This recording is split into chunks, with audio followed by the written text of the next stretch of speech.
Okay, part two of part two here. Jumping right into this, we have the Strike King. You guys are probably going to be able to guess what those are. 2.5s and 1.5s. I actually placed a 1.5 and a 2.5 off on the side because I want to go over something real quick to why that bait is slowly replacing the 4S series. And I talked about that in my comments on my first video with somebody who said that that happens to be their confidence bait. And I have to agree, it's a great bait to use. And like I said, it's replacing my 4S. So when we get to the 4S's, which are in here, I'll briefly go over that with you. And here we have hard body swim baits. When to use a hard body swim bait? Oh man, when the bass are keying in on shad in the fall in the lower third ends of the creek channels, the shad are going to be up on the surface feeding on the zooplankton, and the bass are going to be right behind them. And usually in the fall, a lot of people would think because the water temperature is colder, use a smaller bait. I can't tell you how many times I've thrown big swim baits in the fall and just stuck those really big bass that are in the area, because that's what they're looking for. They're looking for a bigger meal. They know winter's right around the corner, and they need to put on as much fat as they can to get them through that first, harsh freeze over of the first couple months of winter. And, a swim bait is something that I would definitely look at throwing, not only late in the year, but early in the year and midsummer. They're just a great bait.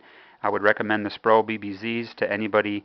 They are a little pricey, but I tell you, if you throw that bait out there and you see how it swims through the water, you're gonna like it, and you're gonna catch some fish on it. So, in addition, I have a little bit more of a subtle action, not as much movement, are the Sebeles, and then we have these big. Oh my God! Does anyone notice what's in the top right corner of that box? Because my heart just skipped a beat. I thought for sure that I lost this. There it's been the whole time. That's my 14 karat gold bass. And I thought for sure I lost this bait, this chain. The clasp is closed, so that means I took it off and put it in the box. I thought I've lost. This has been lost since October, and it's December. And that makes sense because I was using these swim baits in October. It was the fall. And I took that off for some reason and I put it in that box. Oh, I'm glad I found this. Ooh, man. You don't know what you find until you dig in your tackle box. But that pendant alone is $412. Yeah, I know. You can call me a money angler now. But here's the king shads and I lost my train of thought there by finding that. Sorry, guys. There's a Jack O'Grinion in there as well. I won that in a bet with a guy on Kentucky Lake. He said, I'll catch more fish on a football jig than you will. And I said, I'll catch more fish on a spinnerbait in the flooded brush. So he said, you're on. And I caught 6 and he caught 4. And I was fishing from the shore and he had a Triton bass boat. He was fishing primary points and secondary points with a football jig, and I'm fishing the shore with a spinnerbait, and I caught more fish than he did. So, goes to show you don't always need a boat. Mind over matter. Here we have rattle traps. In here, red-eye shads and Excaliburs and some Cordels over here on the left, and Excaliburs, the Rapalas. I don't do really good on those Rapalas. I don't know if any of you watching this like those. If you want them, I'll give them to you. And I'm not even joking. I mean, I've used them and I haven't caught anything on them. So I guess the first person who's going to watch this video is going to comment and say, send them to me. They're going to be yours. So congratulations to whoever comments first.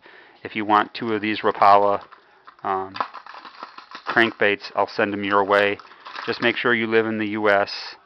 and I'll ground them to your house. But they have the Sure Set hooks on them.